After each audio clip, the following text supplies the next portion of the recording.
अस्सलामुअलैकुम, welcome back to my channel SQ world. उम्मीद है आप सब खैर खैरियत से होंगे। तो जनाब, आज मैं लेकर आई हूँ आप सबके लिए इतनी मज़ेदार खीर। आज हम बनाने वाले हैं पेशावर की मशहूर किस्सा ख्वानी खीर, जो खाते ही मुंह में घुल जाए। और ये इतनी क्रीमी और इतनी मज़ेदार होती है और इसे बनाना इतना ही आसान है। आज मैं आपको स्टेप बाय स्टेप इसकी डिटेल रेसिपी शेयर करूंगी, जिसे आप आसानी के साथ घर में बना सकते हैं और वो भी झटपट। बस आपने ये करना है, अगर चैनल पे नए हैं तो इसे जरूर सब्सक्राइब कर लीजिएगा और वीडियो को लाइक शेयर करना मत भूलिएगा। तो चलिए जल्दी से रेसिपी को स्टार्ट करते हैं। सबसे पहले दूध को उबाल लेंगे। इस खीर में तकरीबन जितना दूध हम इस्तेमाल करेंगे वो 2 लीटर होगा। 3 से 4 अदद इलायचियां लेंगे और उसको खोल के दूध में डाल देंगे और उसे बॉईल करने के लिए रख देंगे। दूध को बॉईल करने के लिए मैंने रख दिया था और यहाँ पर मैंने चावल इसके अंदर शामिल करने हैं, जो तकरीबन 1 कप है। चावलों को मैंने पहले से भिगो के रख दिया था और ये साइज में भी काफी बड़े हो गए हैं, लेकिन बहुत ज्यादा सॉफ्ट भी हो गए हैं। अब इसे बिल्कुल हमने बॉईल कर लेना है। तो थोड़ा सा पानी डालेंगे और इसे पकने के लिए रख देंगे। इस खीर में जो चावल की कंडीशन होती है ना, वो बिल्कुल पेस्ट होती है, यानी कि चावल का दाना जो है वो बिल्कुल भी नजर नहीं आता। तो इसलिए हमने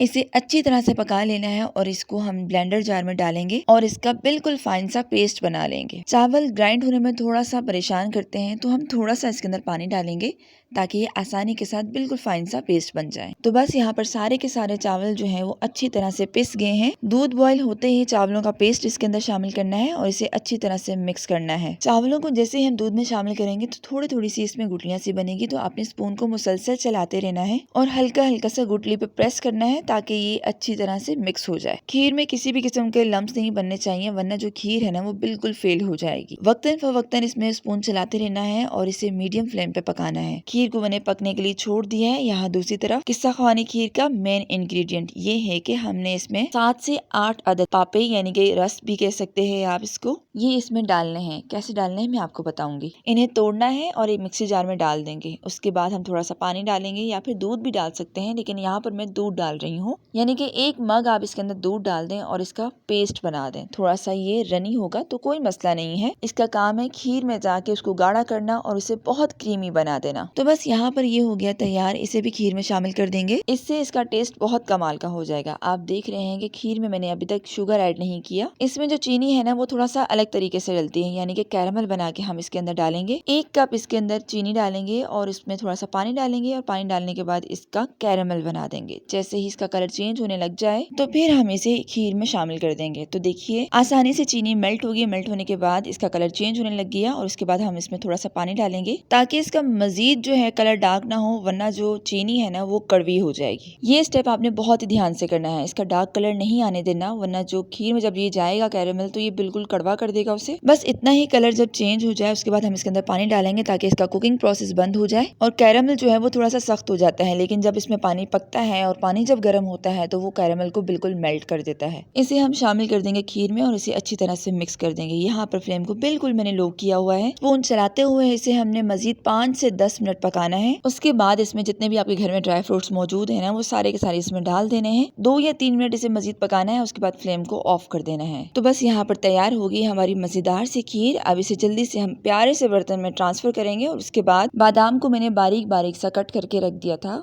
और इसकी इस तरह से डेकोरेशन करेंगे जिससे ये मजीद खूबसूरत लगे। यहाँ सेंटर में मैं गुलाब की पत्तियां डाल रही हूँ। आप चाहें तो इसे स्किप कर सकते हैं, लेकिन इसकी खूबसूरती को 4 चांद ये गुलाब की पत्तियां लगा देंगी। अपनी मर्जी से डिश आउट करें, इसको डेकोरेट करें। उसके बाद इसे ठंडा होने के लिए फ्रिज में रख दें। तो यहाँ पर ये जब ठंडा हो जाएगा ना तो आप देखिए इसका लुक कैसा हो गया है, कितनी मजेदार सी बन के तैयार हुई है। देखने वालों के, खाने वालों के मुंह से एकदम से वाह निकल जाए। ये इतनी मजेदार खीर बन के तैयार होती है, बेहद क्रीमी, बेहद मजेदार खीर। इस ईद के मौके पे आप इसे जरूर बनाएं और सबको बहुत पसंद आएगी इंशाअल्लाह ताला। और मेरी तरफ से आप सबको बहुत बहुत ईद मुबारक। अल्लाह पाक आपको अपनी फैमिली के साथ, अपने प्यारों के साथ इस मीठी ईद की ढेर सारी खुशियां नसीब करे। मुझे दीजिए इजाजत, मैं फिर हाजिर होंगी। अल्लाह हाफिज, फी अमानिल्लाह।